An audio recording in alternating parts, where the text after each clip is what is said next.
Malgré l'arsenal juridique mis en place pour combattre la corruption, Faure et son gouvernement ne veulent pas déclarer leurs biens pour cause. Ils en ont amassé. Petrolegat, fonds Covid-19, et le présumé vol chez le ministre. Si l'État multiplie des initiatives sans agir, ce n'est pas au hasard. C'est pour des difficultés de justification des milliards de francs et des biens immobiliers accaparés des contribuables, amassés sans motif. Malgré le terrain balisé par des dispositions qui stipulent que la liste des biens et avoirs seront scellés dans un coffre-fort et laissés à la discrétion de la médiatrice de la République, rien n'est fait. Et les scandales se multiplient. Hebdomadaire La Dépêche N-degré 1172 du 15 novembre 2023. Il y a plus d'une semaine que l'affaire des sommes d'argent qui auraient été volées au domicile du ministre Adedze est connue du grand public, et ce grâce à la publication sur les réseaux sociaux par deux journalistes togolais, Loïc Losson et Anani Sossou. Le présumé vol aurait permis de découvrir que la maison du ministre Pasteur servait de cache de beaucoup d'argent. Vous coupez le souffle,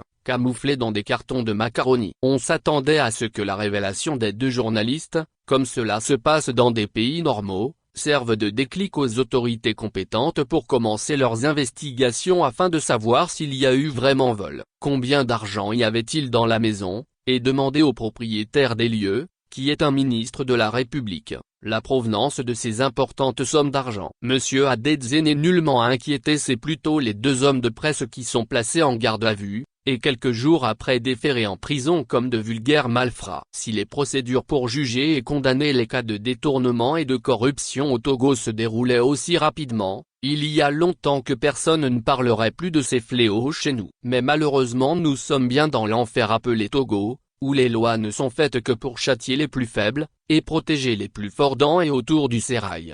Depuis les grands scandales, comme l'a rappelé La Dépêche, Petrolegat, fonds Covid-19, tant d'autres, et aujourd'hui le scandale des sommes astronomiques chez le ministre Adedze, en dehors de la persécution de journalistes qui avaient eu à en parler, aucune version officielle de la part du gouvernement ou des personnes elles-mêmes mises en cause, pour dire ce qui s'est vraiment passé et éclairer l'opinion publique, car il s'agit de l'argent de tous les Togolais, que personne, normalement, n'aurait le droit d'user et d'en abuser sans rendre compte. Mais apparemment le régime togolais, avec Faure Gnassingbé à sa tête, semble avoir ses propres lois qui n'auraient rien à voir avec les lois de la République. Sommes-nous encore en République, ou comment désigne-t-on un tel pays où les dirigeants peuvent faire impunément ce qu'ils veulent, et réserver la prison, l'exil et la mort pour les autres? Que peuvent alors faire les citoyens pour se prémunir de l'arbitraire, si leurs supposés dirigeants et les lois ne peuvent plus les protéger?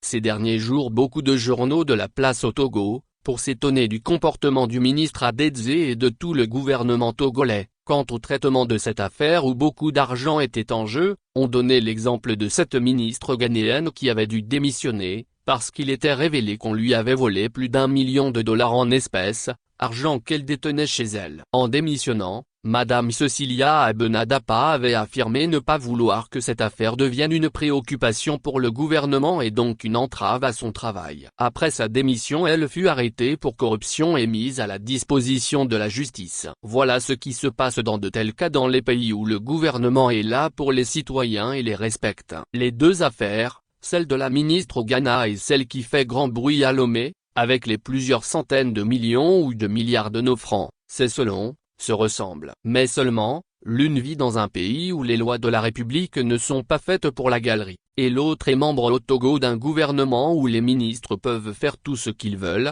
même voler l'argent public, sans craindre d'être virés de l'équipe gouvernementale ou d'être arrêtés. Notre compatriote, le professeur Moussa Issifou, résident aux USA, que nous avons contacté, continue à persister pour dire qu'il n'enlève pas un iota de ce qu'il avait publié en version audio sur les réseaux sociaux, notamment qu'il s'agirait d'une véritable caverne d'Ali Baba, ce qui aurait été découvert au domicile de notre pasteur de ministre, et que l'homme d'argent, l'homme de Dieu, après avoir constaté que les 3 pièces de son domicile étaient vidées des cartons de macaroni remplis de sous, serait tombé en syncope et conduit à l'hôpital, n'est pas un conte. Moussa Issifou, fort de ses sources qui l'auraient renseigné, égal à lui-même, n'avait pas hésité à mettre au défi le ministre en cause, pour qu'il apporte un démenti à ces allégations. Ce qui n'a pas été fait. Aucune réaction de notre pasteur, un proche de Faure Gnassingbé, ni du gouvernement. Tout ce qu'on a trouvé de mieux et de plus facile à faire, c'est de faire arrêter et emprisonner 2 pauvres journalistes qui n'ont fait que faire leur travail. En prenant en compte l'autre version du prof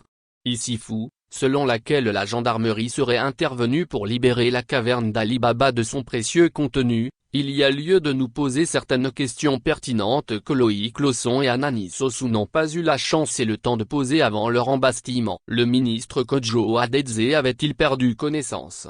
Oui ou non? Avait-il été admis à l'hôpital pour cela? Oui ou non? Où se trouvent actuellement les plusieurs cartons de macaroni remplis d'argent saisis par la gendarmerie? L'argent avait-il été vraiment volé? Si oui, par qui? Dans ce cas, combien d'argent fut-il réellement subtilisé? Et combien y en avait-il au total chez le ministre? Et à qui appartiendraient ces grosses sommes d'argent? Au ministre Adedze seul, ou certains dans le sérail, ou Forgna Simbé? Surtout, en savait quelque chose? Voilà, comme il est de coutume dans des pays où les dirigeants se respectent et respectent leur peuple, des interrogations légitimes qui sont aujourd'hui celles de la majorité des Togolais, au pays et dans la diaspora, et auxquelles ils attendent des réponses claires. Mais étant familiers des habitudes de la maison qui sont synonymes d'une gouvernance dans l'opacité, dans le clientélisme, et surtout dans l'impunité, nous ne nous faisons pas d'illusions. Les Togolais et les Togolaises devraient alors continuer à se battre pour que le droit à la liberté de la presse, à la liberté tout court, à la vie humaine et surtout à la justice pour tous,